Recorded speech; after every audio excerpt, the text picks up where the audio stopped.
नमस्कार दोस्तों, स्वागत है आप सबका मेरे चैनल कॉमर्स ब्लॉग में। और आज हम मार्केटिंग मैनेजमेंट सब्जेक्ट में जो अगला चैप्टर पढ़ने जा रहे हैं वो है consumer behaviour and decision making.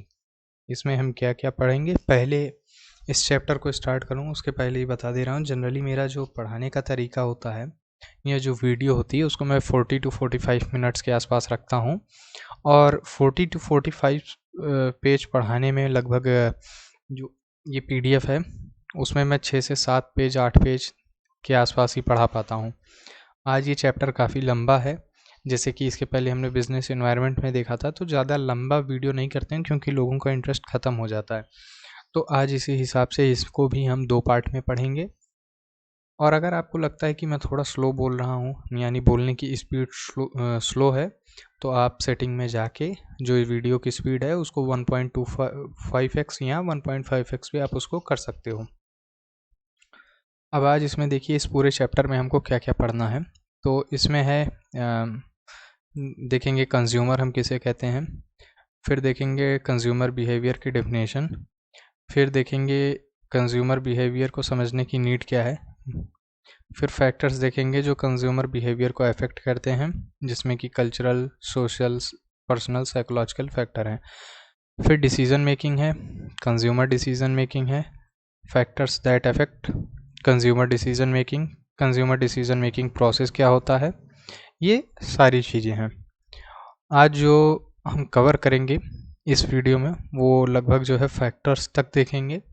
फिर डिसीजन मेकिंग प्रोसीजर एक अलग पूरा प्रोसीजर है, अलग पूरा कॉन्सेप्ट है, इसको हम कल कवर करेंगे। तो इतना पार्ट आज और इतना पार्ट कल। माउस से मैंने बनाए हैं तो इस वजह से बहुत सही नहीं बन पाए हैं, तो उसके लिए फिर आगे शुरू करते हैं। अब जो है कंज्यूमर क्या है, हु इज़ अ कंज्यूमर, और जैसे कि कस्टमर कंज्यूमर में डिफरेंस मैंने बताया था पहले ही, आज फिर हम इस चीज़ को डिस्कस कर लेते हैं थोड़ा ब्रीफली। कंज्यूमर जैसे कि आप नॉर्मली सब कोई सुने होंगे, कंज्यूम वर्ड होता है, कंज्यूम का मतलब होता है किसी चीज़ की को इस्तेमाल करना, किसी चीज़ की खपत, उसको अपने हम प्रयोग कर लेते हैं, तो वो होता है कंज्यूम करना। कंज्यूमर किसे बोलेंगे, जो किसी प्रोडक्ट को कंज्यूम कर रहा है उसे ही हम कंज्यूमर बोलते हैं। तो सीधे है कि जिस भी प्रोडक्ट या सर्विस को जो आदमी कंज्यूम कर रहा है उसे ही हम कंज्यूमर बोलते हैं। अब बारी आती है कस्टमर किसे कहते हैं। कस्टमर हम कहते हैं एक ऐसे पर्सन को जो किसी प्रोडक्ट को परचेज कर रहा है। कस्टमर कई बार कंज्यूमर हो भी सकता है, कई बार नहीं भी। जैसे एक होलसेलर से एक रिटेलर सामान खरीद रहा है, तो वो क्या है, उसको फिर से सेल करने के लिए खरीद रहा है, वो कस्टमर है वहाँ पे, वो कंज्यूमर नहीं है। कई बार होता है कि आप गए दुकान से चॉकलेट खरीद के लाए खुद के खाने के लिए, तो आप क्या है, आप दुकान से सामान खरीदे, आप कस्टमर भी हो कंज्यूमर भी हो। तो ये सीधा सा सिंपल डिफरेंस है, बहुत ज़्यादा डिटेल में जाने की ज़रूरत नहीं है, इसके पहले हम डिस्कस कर चुके हैं। अब आते हैं कंज्यूमर बिहेवियर का जो डिफिनेशन है, कॉन्सेप्ट है, वो क्या है। तो कंज्यूमर बिहेवियर है क्या। कंज्यूमर बिहेवियर एक स्टडी है। कैसी स्टडी है, कंज्यूमर के बारे में है, और क्या किस चीज़ से रिलेटेड है, वो है कि जो भी कंज्यूमर है वो क्यों परचेज करते हैं, why they buy, when they buy मतलब कब, from where they buy, in how much quantity they buy, how often they buy it, and how often they use it. Means किसी भी प्रोडक्ट को जब कंज्यूमर बिहेवियर में हम देखते हैं, स्टडी करते हैं कि किसी प्रोडक्ट को कंज्यूमर क्यों खरीद रहा है, किस कारण से वो खरीद रहा है, उसके खरीदने के पीछे रीज़न क्या है, उसकी स्टडी, कब खरीद रहा है, ये किस टाइम पे किस सिचुएशन में खरीद रहा है, इस चीज़ की स्टडी, कहाँ से खरीद रहा है इस चीज़ की स्टडी, और किस क्वांटिटी में वो खरीद रहा है, थोड़े में, ज़्यादा में, या जिस भी हिसाब से हो किस क्वांटिटी में वो खरीद रहा है वो क्वांटिटी।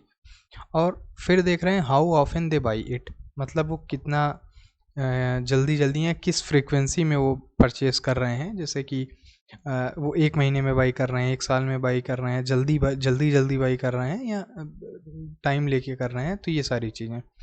उसके बाद how often they use it, वो का कितना जो है उस प्रोडक्ट को यूज़ कर रहे हैं, किसी प्रोडक्ट या सर्विस को डेली बेसिस में, या किस तरह से, इन सब चीज़ों की है के बारे में स्टडी है कंज्यूमर बिहेवियर जिसे हम कहते हैं।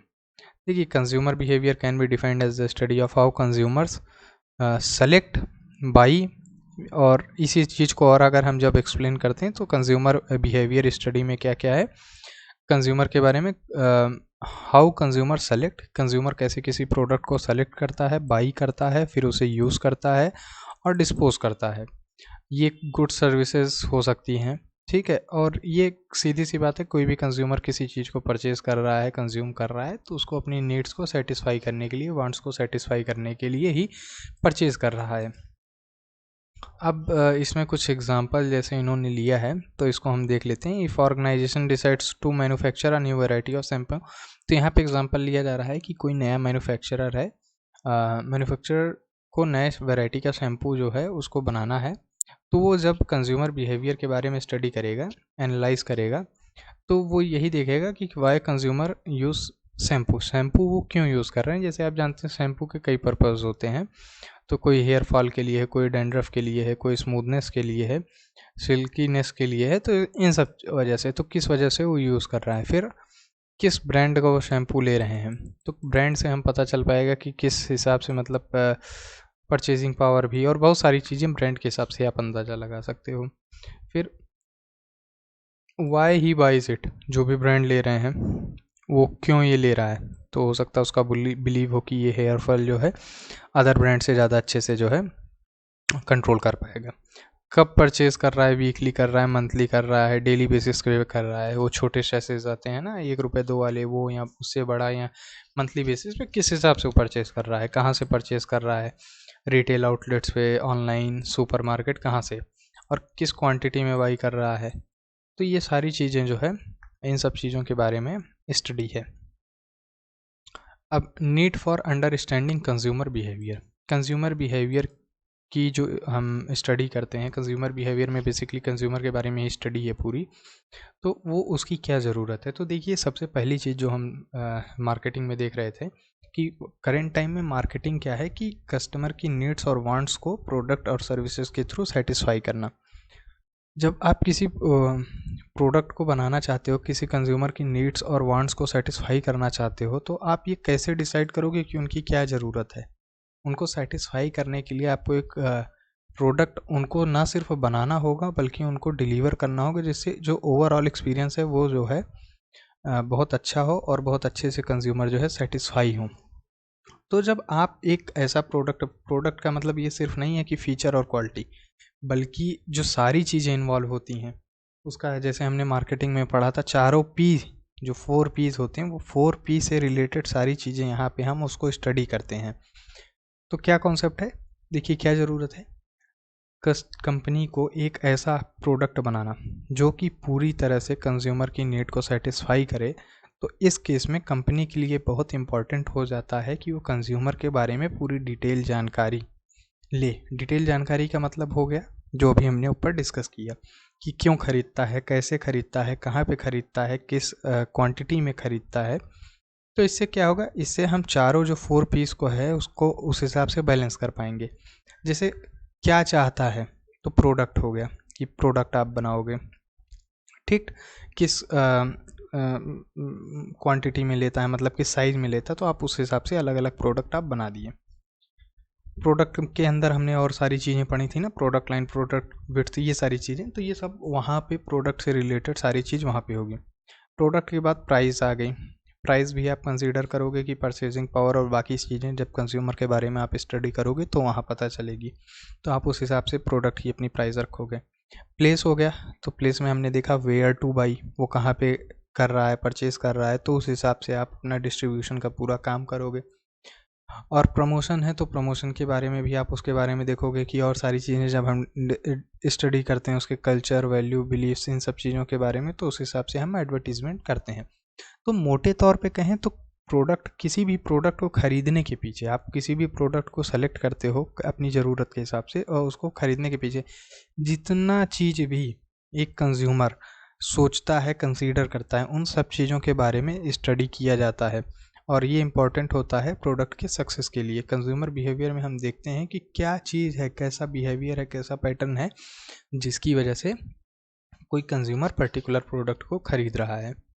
अब देखिए, फैक्टर कौन कौन से हैं जो कंज्यूमर बिहेवियर को अफेक्ट करते हैं। तो कंज्यूमर बिहेवियर को, जो बाइंग बिहेवियर है कंज्यूमर का, उसको ये फैक्टर्स हैं कुछ, ये अफेक्ट करते हैं। इनको फिर हम डिटेल में भी देखेंगे। कल्चरल फैक्टर्स होते हैं, सोशल फैक्टर्स होते हैं, पर्सनल फैक्टर्स होते हैं, साइकोलॉजिकल फैक्टर्स होते हैं। अब देखिए कल्चरल में क्या क्या है। जैसे कल्चर में कल्चर बेसिकली एक आपके आसपास का माहौल होता है। इसमें जो चीज़ें हैं मैं उसके अलग से बता रहा हूँ थोड़ा। कल्चर किसी भी आदमी का जहाँ वो रहता है वहाँ के आसपास का एक माहौल, एक इन्वायरमेंट जो है रहता है। लोग किस तरह से इंटरेक्ट करते हैं, किस तरह से सोचते हैं, क्या थिंकिंग है उनकी, क्या परसेप्शन है, ये सारी चीज़ें, किस तरह से वो इंटरेक्ट करते हैं, किस तरह से बिहेव करते हैं, ये चीज़ एक कल्चर का पार्ट होता है। उनकी विचारधारा, सब चीज़ें। तो कल्चरल एस्पेक्ट बहुत इंपॉर्टेंट होता है। इसको इन्होंने देखिए 3 पार्ट में बांटा है: कल्चर, सब कल्चर और सोशल क्लास।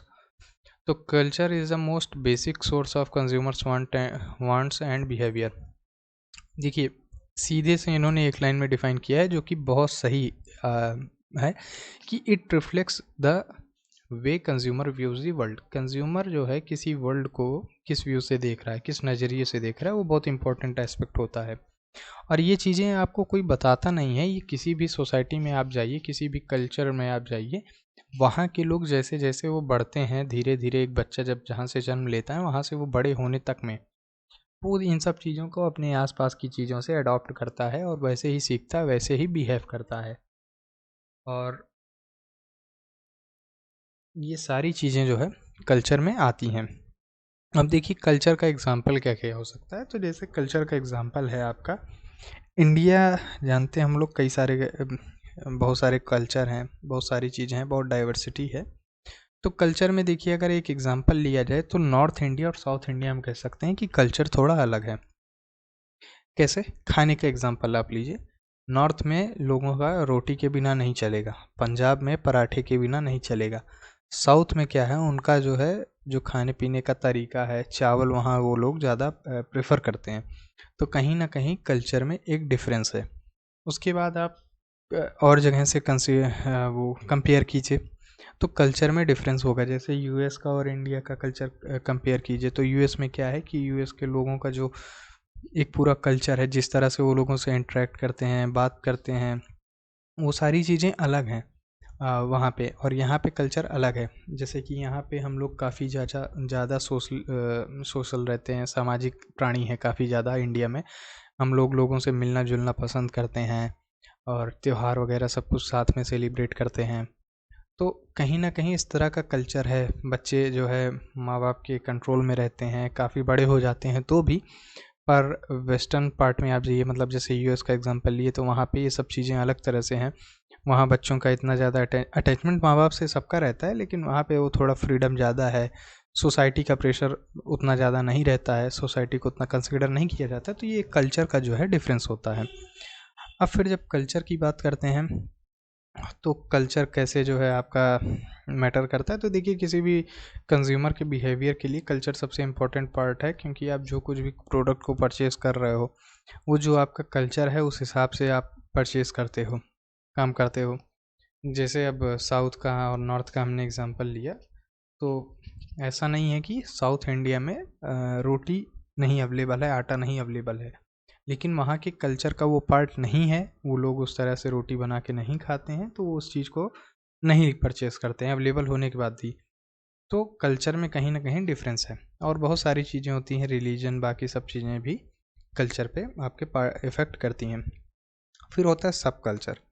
सब कल्चर होता है कि जब आपका एक कल्चर हो गया बड़ा पार्ट, कल्चर के अंदर भी कुछ सब कल्चर होते हैं। सब कल्चर का मतलब हो गया कि एक तो आप मेजर तौर पे किस कुछ चीज़ों को फॉलो कर रहा है, उसके अलावा कुछ ऐसे ग्रुप होते हैं, कुछ ऐसी चीज़ें होती हैं जिसके बेसिस पे आप फर्दर डिवाइड हो जाते हो।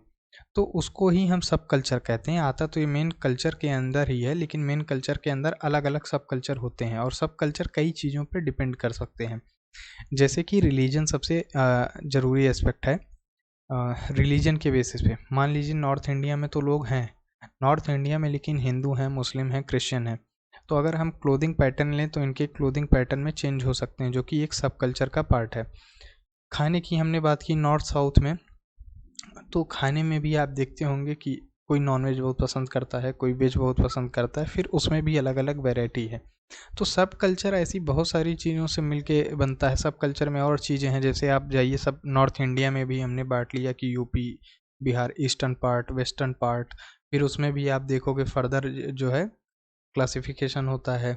किसी को अवधी आती है, किसी को भोजपुरी आप बोलते हो वो आती है, दिल्ली की लैंग्वेज अलग है। तो language, race, caste, geographic region, nationalities, इस तरह की बहुत सारी चीज़ें हैं जो सब कल्चर क्रिएट करता है। अब सब कल्चर का क्या इम्पैक्ट है? सब कल्चर का इम्पैक्ट ये है कि जो भी सब मेन कल्चर तो है, मान लीजिए जैसे हम रोटी ज़्यादा खाते हैं, रोटी के साथ और भी बहुत सी चीज़ें हैं सब कल्चर में। जैसे बेसिकली आटा तो सब कंज्यूम कर रहे हैं, लेकिन पंजाब में आप देखोगे तो लोग पराठा काफ़ी खा रहे हैं। किसी रीजन में आप देखोगे वहाँ के लोगों को पूड़ी पसंद है, कहीं पे आप देखोगे कि नॉर्मल रोटी खा रहे हैं। तो इस तरह से एक कल्चर के अंदर भी सब कल्चर हो सकते हैं, और ये किसी कंज्यूमर के बिहेवियर को पढ़ने के लिए, कंज्यूमर बिहेवियर की स्टडी में ही बहुत इंपॉर्टेंट रोल प्ले करते हैं। अब उसके बाद है सोशल क्लास। देखिए, some form of social stratification takes place in almost all society. देखिए, और इस तरह के केस में जो है सबसे फ्रीक्वेंट फॉर्म जो है वो सोशल क्लास है। अब सोशल क्लास क्या है? Social classes are hierarchically homogeneous division in the society which are representative of a cluster of variable like occupation, income, wealth। Social class का मतलब हो गया कि आपकी जो सोसाइटी है उसमें कुछ अलग क्लासिफिकेशन होते हैं, कुछ बेसिस पे, कुछ वेरिएबल्स पे, जैसे कि ऑक्यूपेशन, इनकम, वेल्थ, एजुकेशन, इस तरह की चीज़ें जो कि कल्चर का पार्ट हम नहीं, मतलब कल्चर में ही आप इसको रिलेट करना चाहोगे, रिलेट कर सकते हो, लेकिन ये हर जगह पाई जाती हैं।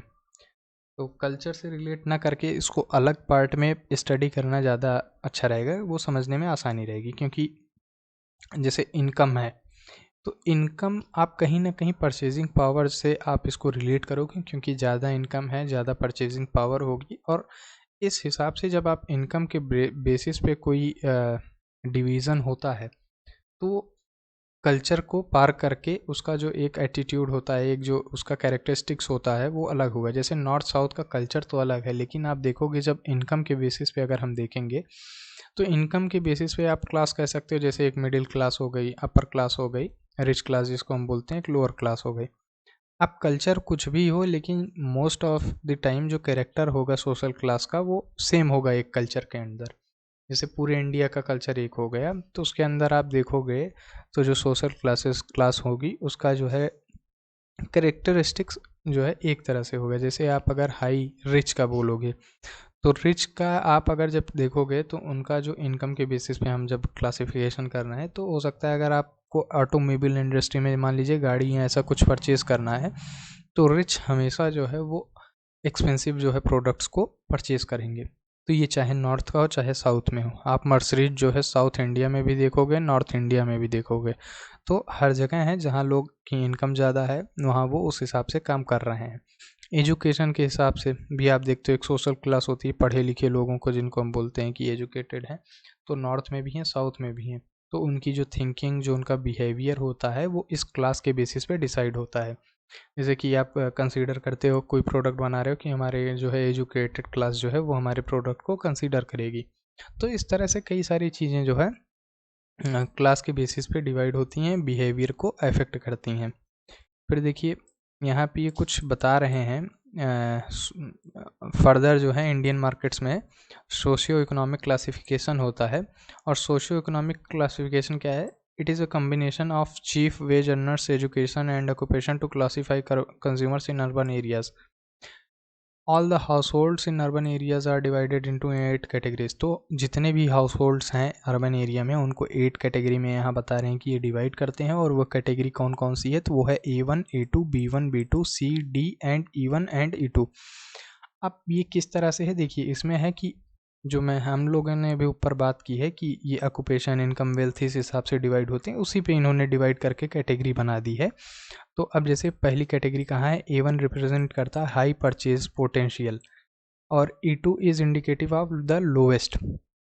तो मतलब A1 है जो सबसे ऊपर है, सुपीरियर, सबसे ज़्यादा परचेजिंग पावर है, परचेज पोटेंशियल है, और E2 जो सबसे लास्ट में 8वें नंबर पे है, इसके पास जो परचेज पोटेंशियल है ये सबसे कम है। इसी हिसाब से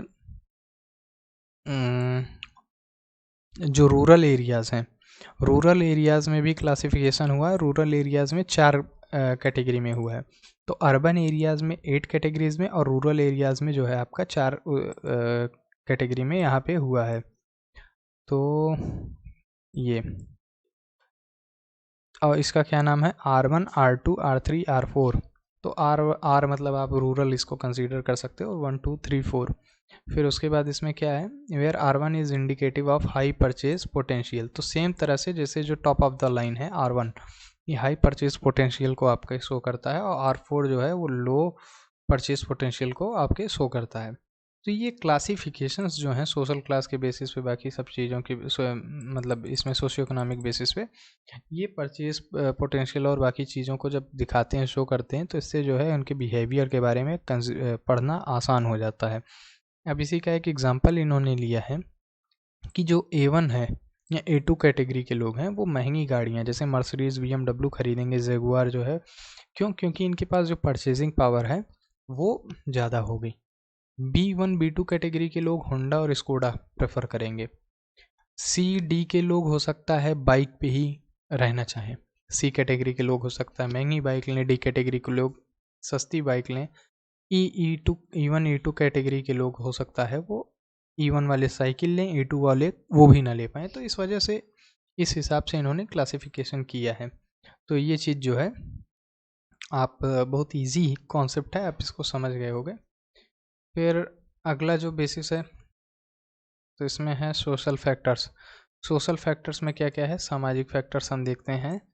देखिए इसमें है the need people to communicate and share their ideas views ना।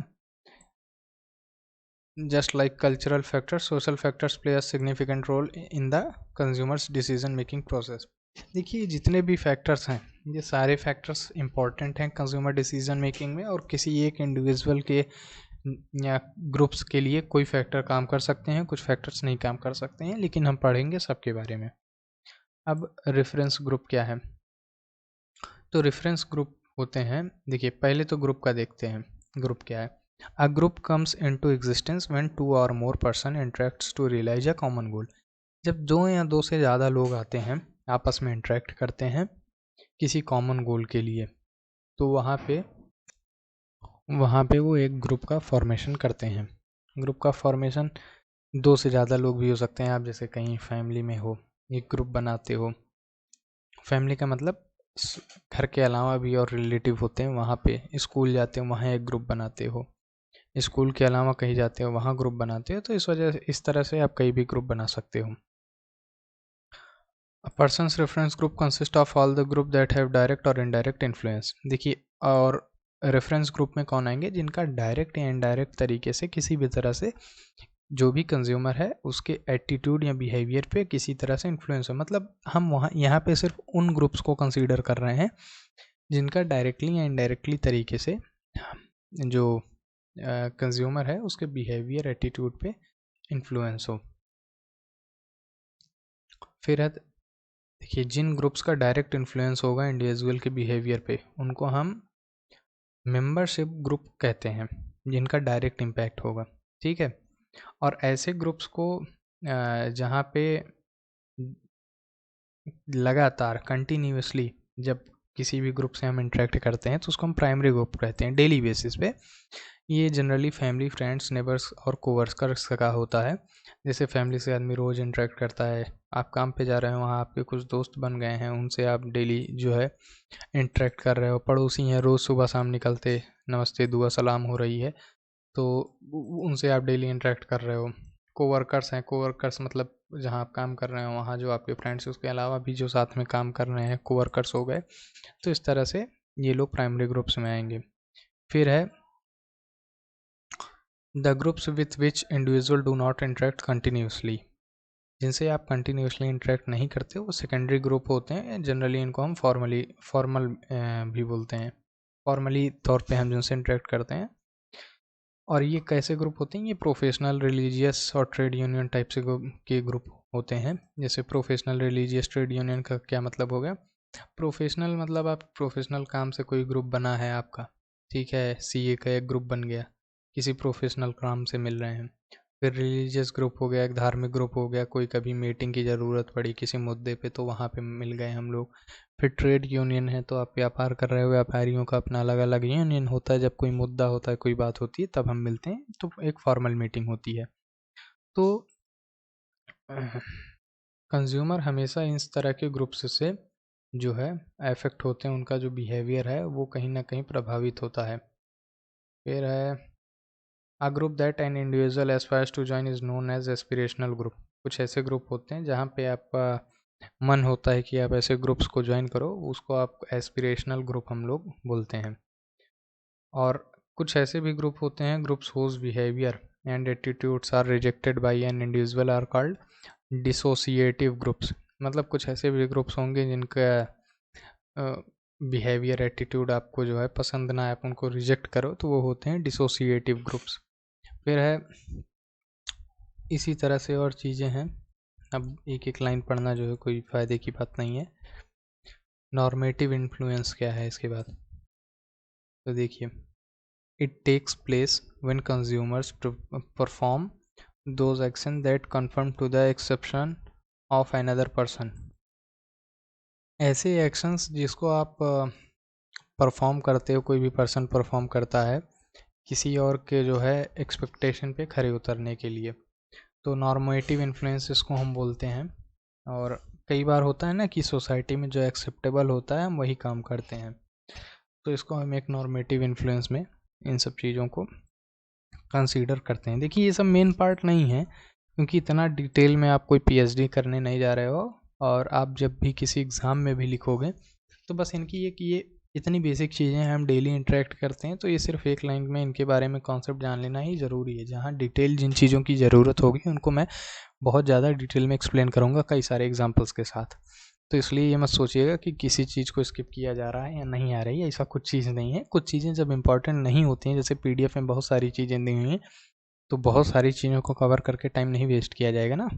तो इस वजह से जो बहुत इंपॉर्टेंट होंगी उनको लंबा एक्सप्लेन करेंगे, जैसे स्टार्टिंग में कॉन्सेप्ट, और जब जो चीज़ें नॉर्मली समझ सकते हो, आप पढ़ के भी समझ सकते हो, तो उनको एक दो लाइन या जितना भी ज़रूरत होगी उस हिसाब से एक्सप्लेन किया जाएगा।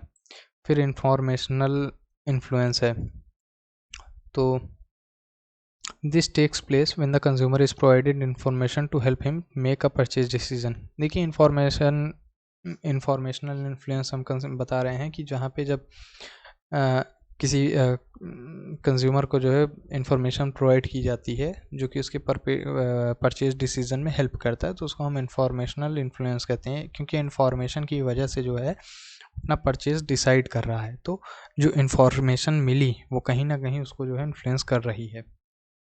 तो इस तरह की चीज़ें। फिर फैमिली हम कंसीडर करते हैं, तो फैमिली में देखिए, फैमिली दो या दो से ज़्यादा लोग जहाँ रहते हैं और वो आपस में बर्थ बाई बर्थ रिलेटेड होते हैं, या मैरिज की वजह से रिलेट होते हैं, या एडॉप्शन की वजह से उनका रिलेशन होता है आपस में। फैमिली का काफ़ी रोल रहता है किसी भी कंज्यूमर के बिहेवियर पे।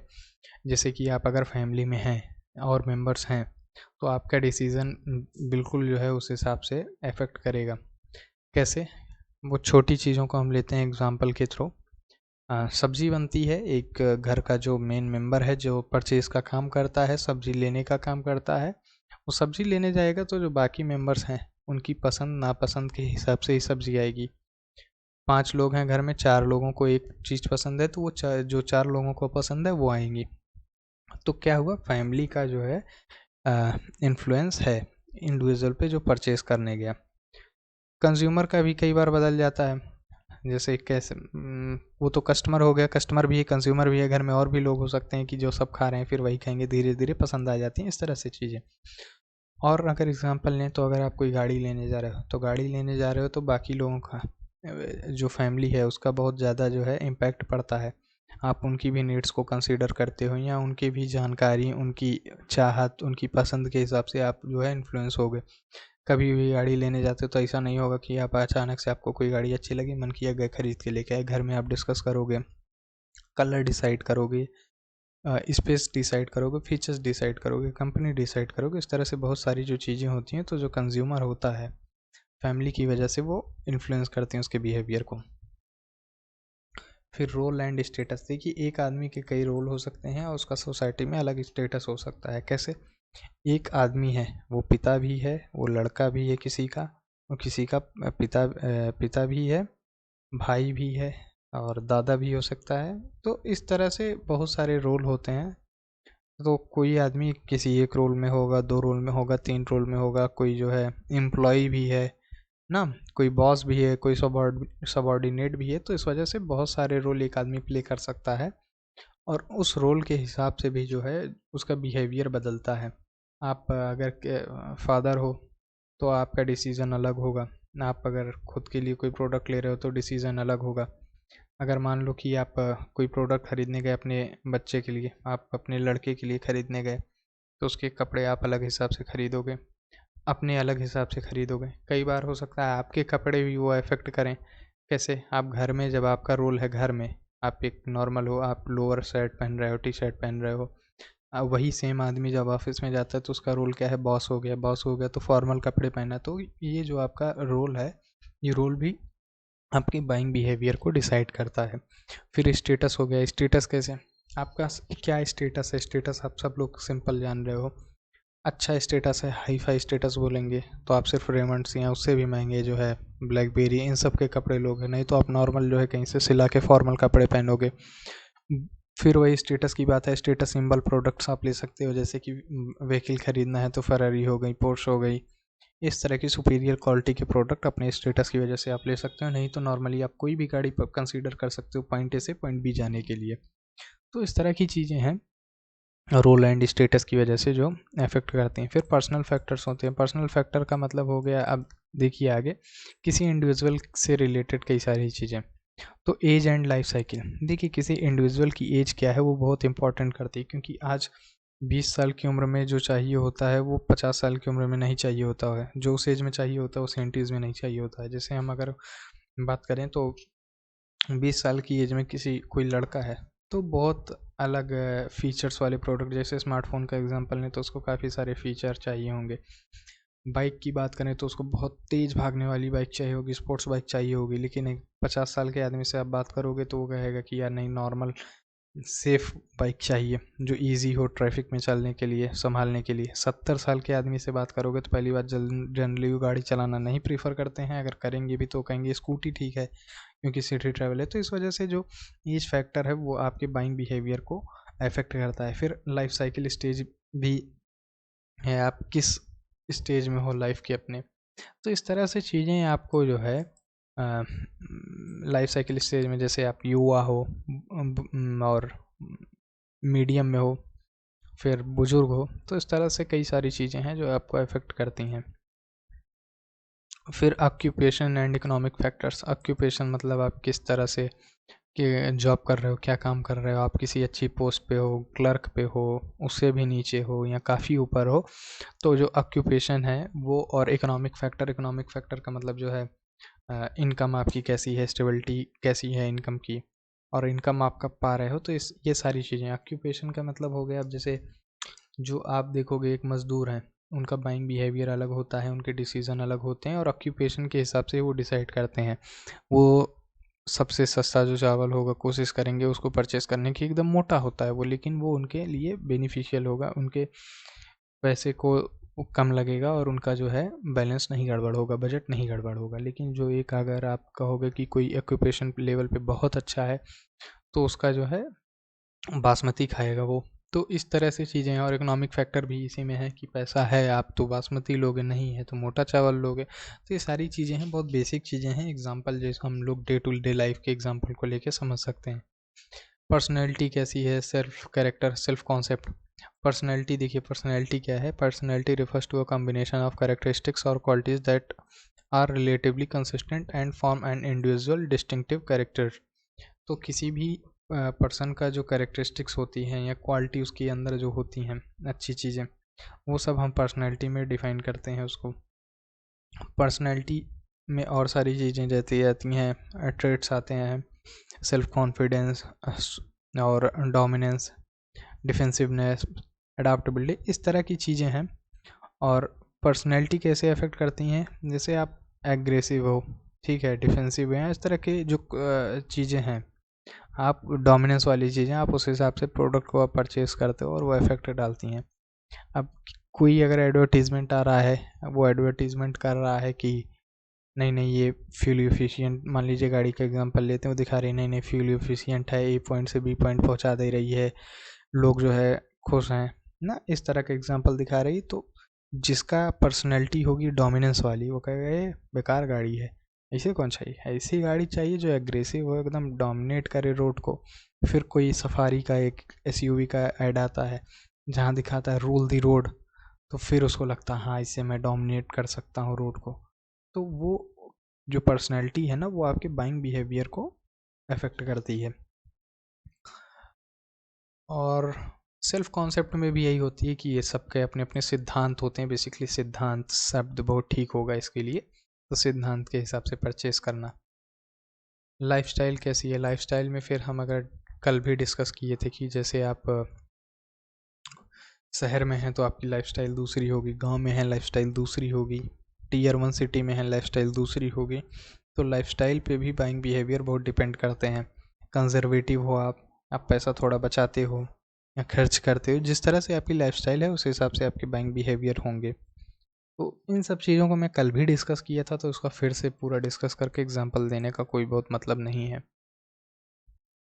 इसके बाद कुछ साइकोलॉजिकल फैक्टर्स के बारे में दिया है। तो साइकोलॉजिकल्स में मोटिवेशन है, तो मोटिवेशन है बेसिकली किसी भी प्रोडक्ट को आप जो ख़रीदना चाह रहे हो उसके पीछे जो नीड है, ड्राइव्स है, जो वांट्स है, वो कितनी तेज़ है, कितना आप उसको बोलते हैं डिस्परेट होकर ख़रीदना चाहते हो। तो वो जो मोटिवेशन है किसी चीज़ खरीदने के पीछे कैसा है, मोटिवेशन जब हाई होगा, नहीं आपको कोई बाइक लेनी है, बहुत मोटिवेटेड हो, नहीं नहीं मुझे ये स्पोर्ट्स बाइक लेनी है, लेनी ही लेनी है ना, तो वो एक अलग बिहेवियर है। फिर है यार चलो चल रहे हैं, अगर बाइक मिल गई तो ठीक है, नहीं तो कोई दूसरी कंसीडर कर लेंगे। तो वो चीज़ जो मोटिवेशन का लेवल है आपको, वो बहुत इंपॉर्टेंट होता है। और परसेप्शन को, ये सब चीज़ें हम कल भी डिस्कस किए थे, फिर थोड़ा ब्रीफली इसको डिस्कस कर लेते हैं। परसेप्शन में होता है बेसिकली कि आप किसी नज़रिया कैसा है, सोच कैसी है। तो किसी प्रोडक्ट को ख़रीदने के लिए आपको लगता है कि एक पर्टिकुलर ब्रांड का, जैसे परसेप्शन में हम बताएं, बहुत अच्छा एग्जांपल, स्कोडा की कारों को लेके लोगों का परसेप्शन अच्छा नहीं है। लोग कहते हैं कि बहुत खर्चीली होती हैं और 5 साल के बाद जो खर्चा ज़्यादा देती। मेरा भी सेम परसेप्शन है वैसे स्कोडा को लेके। और जो परसेप्शन है वो आपके बाइंग बिहेवियर को चेंज कर सकता है। आपको स्कोडा की गाड़ी बहुत अच्छी लग सकती है मान लीजिए, लेकिन जो परसेप्शन है आपका कि सब चीज़ में अच्छी है लेकिन बाद में बहुत खर्चीली होती है, तो आप उसको कंसीडर नहीं करोगे। फिर परसेप्शन है मारुति की कारें फ्यूल एफिशिएंट होती हैं, तो आप वो खरीद सकते हो। टोयोटा की गाड़ियाँ रिलायबल होती हैं, तो आप इनोवा परचेज़ कर सकते हो। तो इस तरह से जो परसेप्शन है वो चीज़ें अफेक्ट करती हैं। सेलेक्टिव अटेंशन का मतलब, अब इसमें हम बात कर लेते हैं। सेलेक्टिव अटेंशन का मतलब हो गया जब हम किसी चीज़, पर्टिकुलर चीज़ पे ध्यान देते हैं। आप जा रहे हो, रोड से जा रहे हो, साइड एडवर्टीजमेंट दे रहे हो, लेकिन दो पे ध्यान देख रहे हो, लेकिन सिर्फ दो पे ध्यान दे रहे हो, तो क्या है, सेलेक्टिव अटेंशन है।